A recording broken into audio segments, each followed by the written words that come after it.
हरे कृष्णा।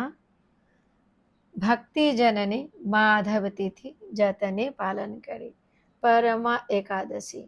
तो यह 32 महीने में पड़ने वाले एकादशी, जो कि अधिक मास के कृष्ण पक्ष में पड़ने वाली एकादशी का नाम है। नाम से ही ज्ञात है, परमा अर्थात सर्वश्रेष्ठ, सर्वोत्तम।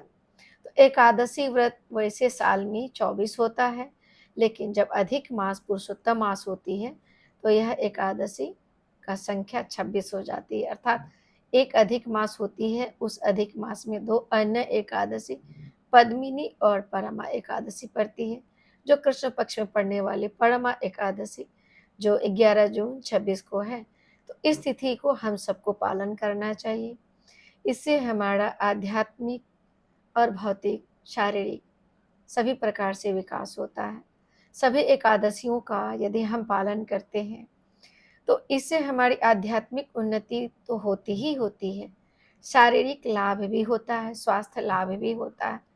15 दिन के बाद हम 15 दिन के अंतराल में जब हम एक बार अन्न का त्याग करते हैं एक दिन का, तो इससे क्या, और तरल पदार्थ अर्थात जल, फल और दूध लेते हैं, तो इससे क्या है ना, हमारा शरीर डिटॉक्सिफाइड हो जाता है, हमारे शरीर का मेटाबॉलिज्म ठीक हो जाता है, हमारे शरीर का इम्यूनिटी सिस्टम स्ट्रांग हो जाता है, रोग प्रतिरोधक क्षमता बढ़ जाती है।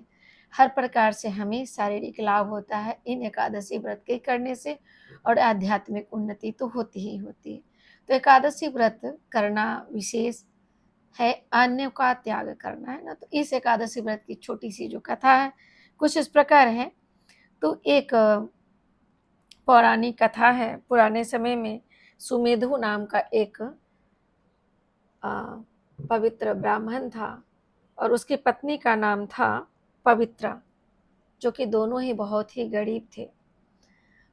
इनकी स्थिति ऐसी थी कि भिक्षा मांगने से भी इन्हें इनका पालन नहीं हो रहा था, अर्थात भिक्षा में भी इन्हें कुछ नहीं प्राप्त हो रहा था जिसे ये अपना जरूरती की सामान पूर्ण कर सके, है ना, जरूरतों को पूर्ण कर सके। एक बार सुमेधु कहता है अपनी पत्नी से, मैं परदेश जाता हूँ, वहाँ शायद कुछ धन हम प्राप्त करें जिससे हमारा जीवन सामान्य हो। लेकिन पत्नी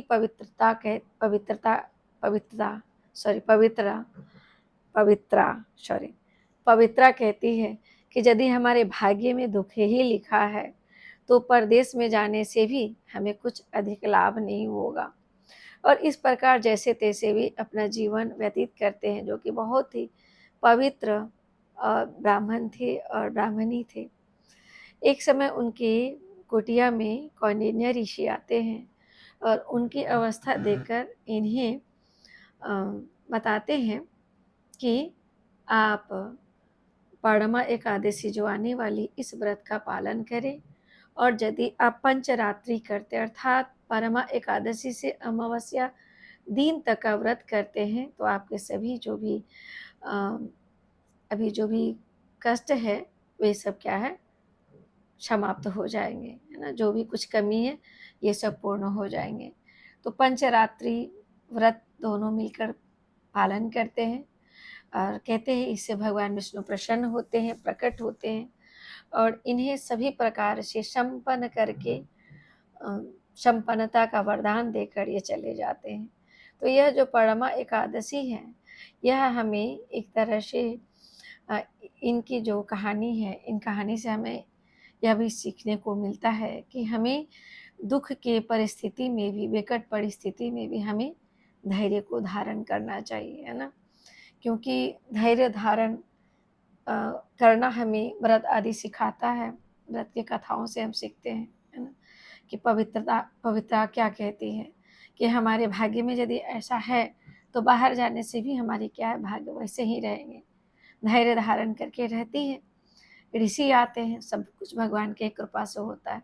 ऋषि आते हैं, उपाय बताते, एकादशी व्रत करने का, पालन करने का, पंचरात्रि का विधि नियम बताते हैं, और ये बड़ी ही नियम से पालन करते हैं।